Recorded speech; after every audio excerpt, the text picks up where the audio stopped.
এখনো মানে আমি কথা বলতেছি আমার বাসার প্যারেন্টস এর সাথে, বাট আমার আসলে সত্যি কথা বলতে যে একটা প্রিপারেশন ছিল মানে এসএসসি পরীক্ষার আগে। কারণ দেখেন আমার বিগত অনেকগুলো ম্যাচ খেলতেছি, দেখেন কোনো রেস্ট নাই, এবং এশিয়া কাপ থেকে শুরু করে এনসিএল এবং কি আপনার হচ্ছে বিপিএল, দেন আবার প্রিমিয়ার লিগ। একটা রেস্ট থাকে, পরীক্ষার আগে একটা মেন্টালি প্রিপেয়ার থাকা দরকার আছে। সো আমি ওইভাবে এখনো মানে মানে ওই পরীক্ষার এটা নিয়ে এখনো ভাবি নাই। তো চিন্তা করছি, বাসায় এখনো কথা বলতেছি যে আসলে লাস্ট মোমেন্টে কি করা যায়। এখন তারাও বলতেছে, কথা বলতেছে, আর বাকিটা আল্লাহ। ডিসিশনটা পরিবর্তনের কোনো সম্ভাবনা আছে কি? এখন ভাই মানে আমার আব্বু আম্মু আছে এবং টিচার যারা আছেন তাদের সাথে কথা বলতেছি, এখনো মানে শিওর আমি বলতে পারতেছি না যে আমি দিব কি দিব না।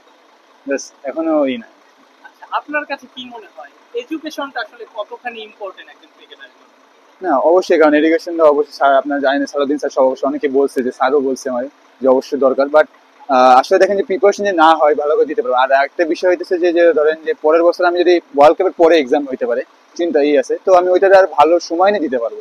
এটা আর কি চিন্তা ছিল। আগামী বছর দিবেন তো যদি এবার না? যে হ্যাঁ ইনশাল্লাহ অবশ্যই যাচ্ছি, কারণ কি এক্সাম তো অবশ্যই দরকার এক যে প্লেয়ার হিসেবে, তো আমি ওইটাই চিন্তা করতেছি। আপনার কোচ খালেদ মাহমুদ সুজনের সাথে নিশ্চয়ই কথা হয়েছে এই হ্যাঁ বিষয়ে। জি। তার সাথে কি কথা হয়েছে বা তিনি কি পরামর্শ দিয়েছেন?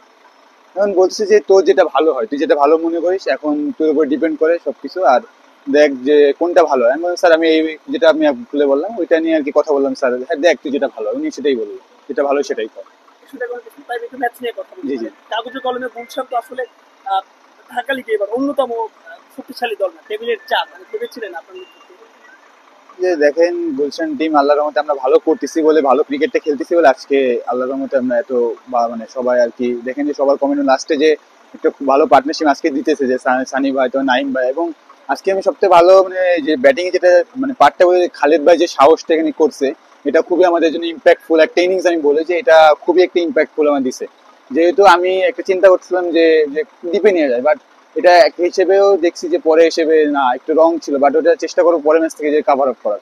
বাট খালেদ ভাই যেটা দিচ্ছে এটা আলহামদুলিল্লাহ আমি মনে করি যে খুব অনেক বেশি বেশি ইম্প্যাক্টফুল।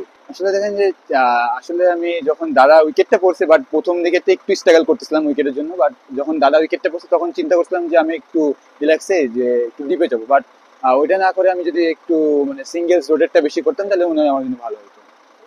তারপর আরেকটা বিষয়, লিটন দাস চলে যাচ্ছেন আজকের ম্যাচের পরে। জি। তো গুলশান ক্রিকেট টিমের জন্য আসলে এটা কতটা ক্ষতিকর বা লস?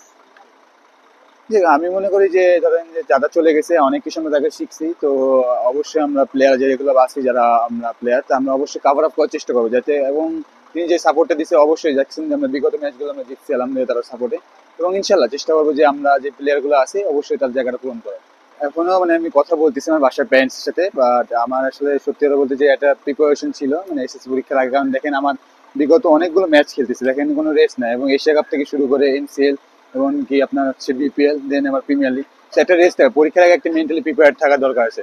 সো আমি ওইভাবে এখনো মানে মানে ওই পরীক্ষার এটা নিয়ে এখনো ভাবি নাই। তো চিন্তা করছি, বাসায় এখনো কথা বলতেছি যে আসলে লাস্ট মোমেন্টে কি করা যায়।